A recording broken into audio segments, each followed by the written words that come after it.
Well, pretty exciting morning for me this morning. I'll tell you more about that later. We're just in Brisbane, just heading up to the sunny coast to get some things done to the car. We've already had a few things done, getting ready for the Cape, but today is the big ticket item that I've been looking forward to and waiting for a very long time. So I'm going to drive up to the sunny coast. I'll tell you all about it when we get up there.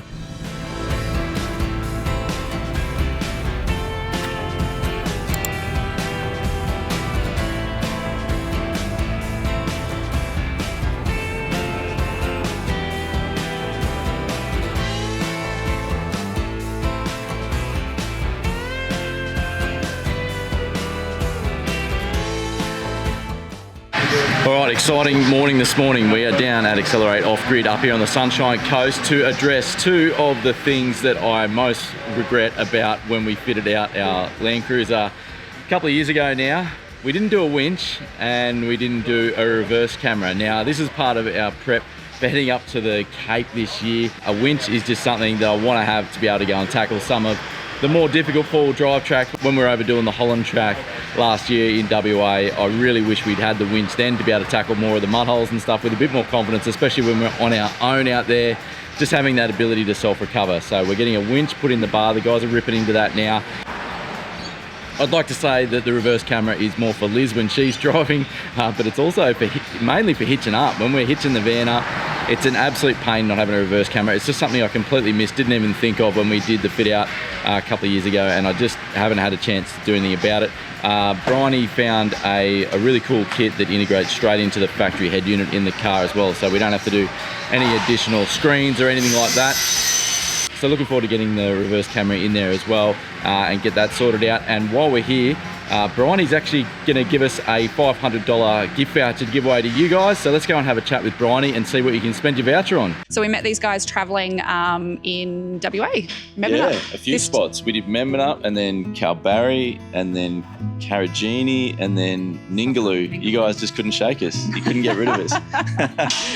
Yeah, I'm pretty excited actually. Pretty excited this morning because we're going to address the winch and the reverse camera. Probably the two biggest things we missed, the two biggest regrets of when we fitted out the car a couple of years ago. We definitely used our winch up the Cape as well. There's a few footage of the truck being bogged, so hopefully you'll get to do that as well. Yeah, that's right. Well, it's kind of, yeah, Andrew doesn't get bogged, does he? Yeah. Parked. He only uses his winch to save other people, doesn't he? No, we were actually really bogged that day. There's still some max tracks in Cohen River if you're up there. Okay, I'll keep an eye out for him. Yeah, I think, look, winch is one of those things you hope you never use, but you kind of hope you do get the chance to use it. And at the same time, Liz is hoping we never use it, but we'll see how we go. Alrighty, so out of the workshop into the showroom here, and you guys are going to give our YouTube subscribers a $500 voucher to spend on anything in the store and or the workshop, depending on whether they're Sunshine Coast based or whether they want a DIY kit. We just aim to do a real plug and play, easy to install, good instructions, everything's cut to length, terminated, full kit that's vehicle specific for your car to get a dual battery. And I think particularly with modern vehicles, I mean, obviously with the old 70 series out there, you guys do kits for them, like the 79s and things like that. I think this one goes behind the seats in a 79. But I think particularly with the modern vehicles, like your 250 Prados, 300 series, Rangers, all that kind of thing, it's getting harder and harder to find space to fit dual battery kits and then fit all the charging gear and everything. So this makes it super easy, right, to get it all in. I think we've got the Prado 250 kit. It's down to a 2-hour install for someone to do themselves. All right, so if you're like us and heading through on your way up to the Cape or on your adventure, or you're local to the sunny coast and you want to drop in and see the guys, you can also spend your voucher in here in the workshop, and they do just about everything you can need as far as touring setups go. You guys do not even just four-wheel drives. You've got a little buzz box behind us here. We work on a lot of standard sedans and that sort of thing. So it's getting a safety day reverse camera, dual battery systems, full lithium systems in caravans, so you can go off-grid. Bull bars going on a Prado, false floors going in, I don't know, all your sort of vehicle builds. We're doing Starlink on a Vision RV. Yeah, all sorts of stuff going on. So if you are the lucky winner of the voucher, give these guys a call, and whether it's something you want to buy as a DIY kit, drop in here and see them at the workshop, get some gear sorted on your car, whatever it might be, they'll get you sorted out. The winner will be drawn in 1 week from this video, so make sure you jump in there and sign up to the giveaway. There's a QR code on the screen now. You can jump and scan that and jump over. Enter your email address, and it's simple as that. You've got to be subscribed to the YouTube channel, enter your email, and you're in the draw. And good luck to everyone out there, and happy touring. So the winch I settled on is the Runva 11XP, I'm pretty sure it's called. Yeah, it seems to be a pretty good balance between quality and value for money. It's sat pretty much in the middle of the range there, and by all reports they're a pretty good quality winch for what you get for your money. A bit over $1,000 plus installation to get that one sorted out, and that comes with the synthetic rope, fits straight into the bar, which has made life very easy. There was a little bit of a concern there at the start. They guys did have to remove the bar though to get the winch on, which added a bit more to the install, but all in all it fits nice and neatly in the bar, and I'm really happy with how it's worked out. I think I will just look at changing over the hook. I'm not a big fan of the hook at the end of there. One of those flat mount hooks would be the way to go, I reckon, so I'm going to look out for one of them. If you know of a good one, let me know. In hindsight, probably something I should have done right back when we did the fit out for the car, but we had to stop somewhere. We had to stop spending money, and we had to get out there and use it, and yeah, it just got put on the back burner. So I'm really glad to have that finally done. So big thanks to Andrew and Bryony for sorting us out there at Accelerate Off Grid. On my way back down to Brisbane now. As you guys probably would have seen in our last video, we are doing the Brisbane Caravan Show. By the time you see this video, that will have been done. So thanks to all of you that came and said g'day for that. We're doing talks on stage each day as well, which is a little bit terrifying, but we'll get through it, I'm sure. So look, while I was on my way back into Brisbane, I thought I'd just pull up and give you guys a bit of an update about what we're doing all this for. And for those of you that don't know, we're going to be going and tackling the Cape this year. We've been traveling Australia for almost 4.5 years, and we've never been up to the Cape. We've been as far north as Cape, no we haven't. We've been as far north as Cooktown, but have not made it all the way to the tip of Cape York.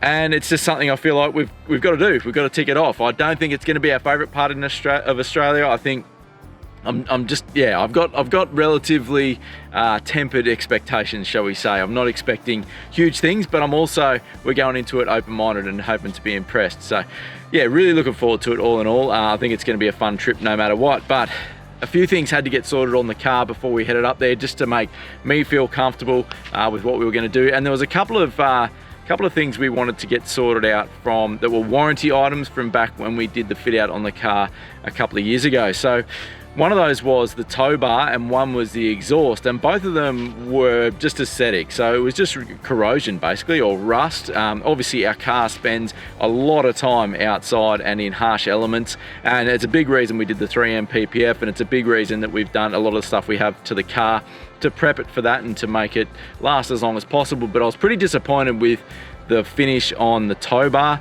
and I was pretty disappointed with how much corrosion we saw on the exhaust.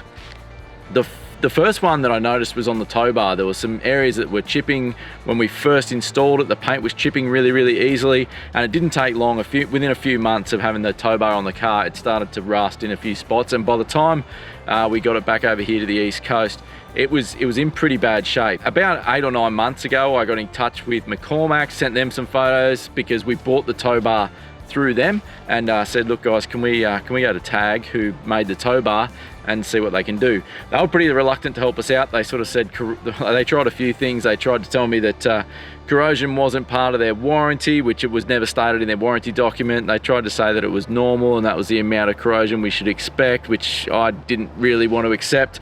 And basically it was a lot of back and forth before McCormack's, who did a lot of the legwork for us, eventually got Tag to agree to replace the tow bar. Now they've replaced it with what wasn't available at the time, which is what they call their premium bar. So now, rather than being a painted tow bar, it is a powder coated tow bar, and it's also their recovery tow bar, so it has recovery points and stuff in the back of it. So I was pretty happy to get that, but it was a bit disappointing that we had to go through so much to get it. And we kind of went through a similar thing with Torque for the exhaust. The exhaust was fitted as part of the coil conversion that we did. Again, we bought that coil conversion through McCormack, so I went to them first to see if they could help us sort out a warranty claim on the exhaust. And then J-Max buys that exhaust from Torque, so it sort of goes through a few different people. Now, when we first went to McCormack's, they took care of it for us. Sean there's absolutely awesome, the workshop manager, and he took care of it. Got in touch with J-Max and said, hey, look, we need to do something about this. J-Max then tried to put us on to Torque and say it was their problem. But as my understanding of the consumer law is that's not how that works. It's really who you buy it from is who needs to honour the warranty. So in our case, that was McCormack's.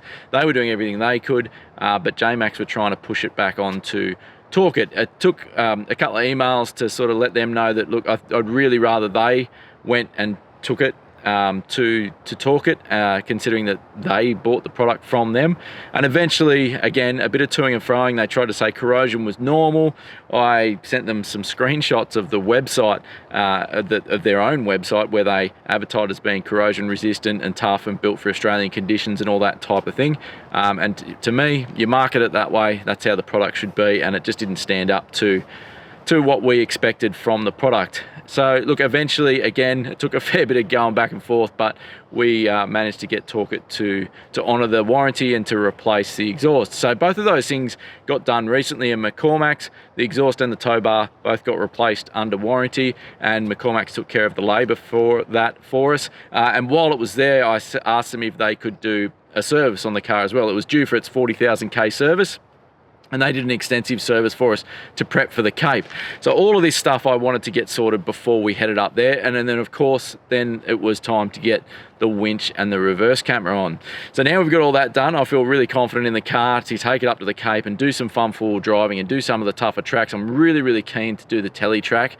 But the last thing to go is tyres. I need to get some tyres sorted for the car. We've got Toyo Open Country ATs on there at the moment. I'm pretty impressed with them. They've done pretty well. They're a really good tyre, but I'm keen to hear your thoughts. If you guys have got any tyre recommendations, I'd be keen to hear your thoughts of what we could try next. I don't know, I'd consider doing the Toyos again.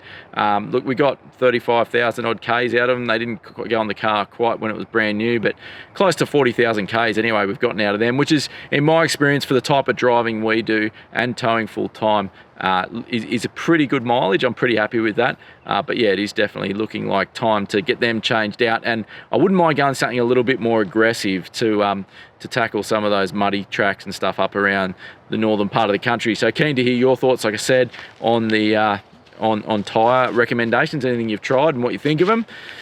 But yeah, I think for now it's time for me to get back down into Brizzy, go and see Liz and the kids. We're up in an apartment at the moment because our caravan is actually on display at the Brisbane show, and yeah, we're going to go down and have a wicked week at the show. Really looking forward to that.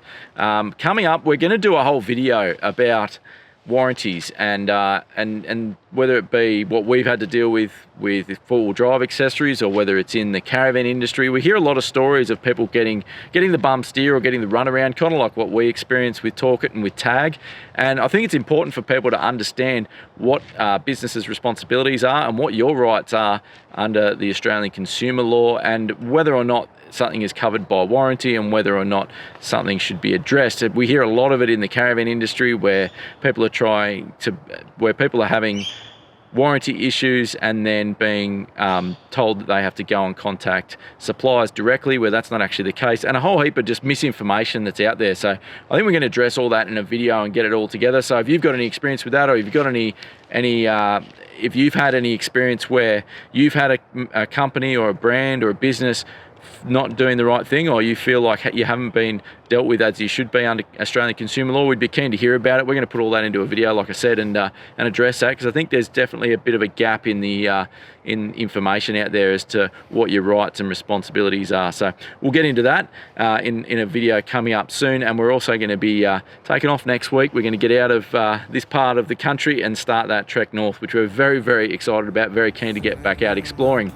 Don't forget to enter that competition to win that $500 voucher from Accelerate as well. Until next time though, I'll see you next Sunday.